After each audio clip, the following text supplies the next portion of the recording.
pwede na yung i-serve. Ayan. So, thank you guys for watching. See you next time. Bye. God bless. Good morning guys. Welcome back to Leticia's Kitchen.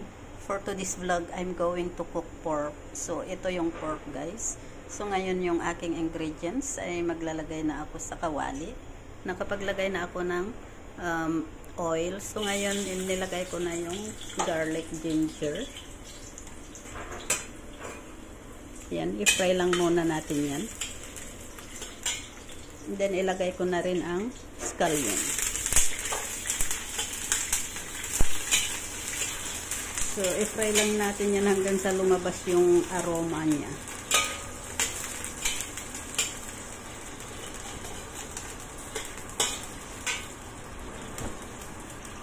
Magalaw yung cellphone guys kasi hawak ko ang cellphone habang nagbe-video.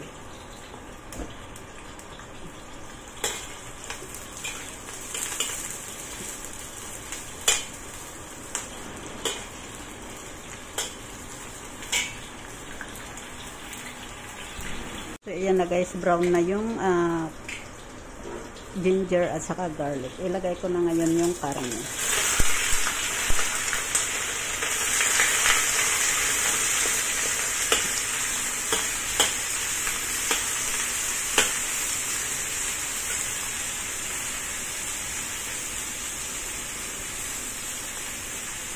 Ayan, i-fry lang natin yan hanggang sa maging brown.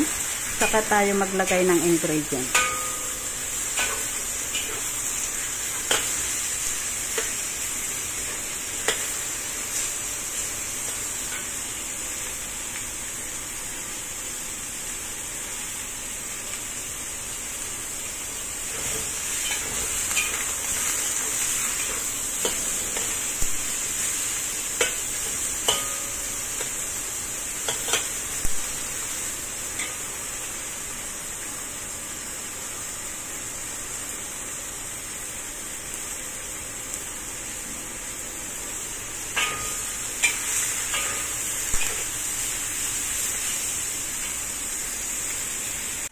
Ngayon maglalagay na ako ng ingredients. So first is soy sauce.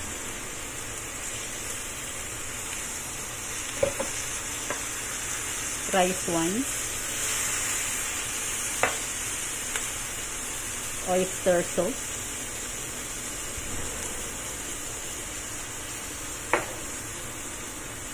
Black pepper. 5 spice. Mountain pepper and star anise. Lahat na gamit ko guys ay powder.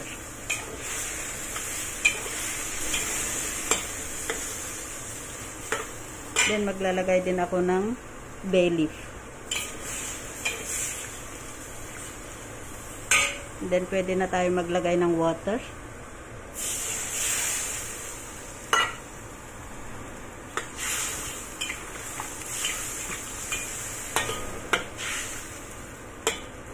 Then, takpan lang natin yan ng mga 30 minutes. So, ngayon guys, maglalagay na ako ng onion. Ayan yung onion. Hindi ko na yan fry guys. Diretso lang na ilagay ko.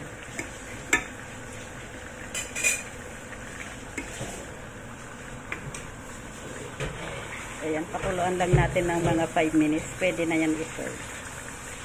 Yung pork, so pwede na natin yan i-serve. Ayan, magsa-serve na tayo.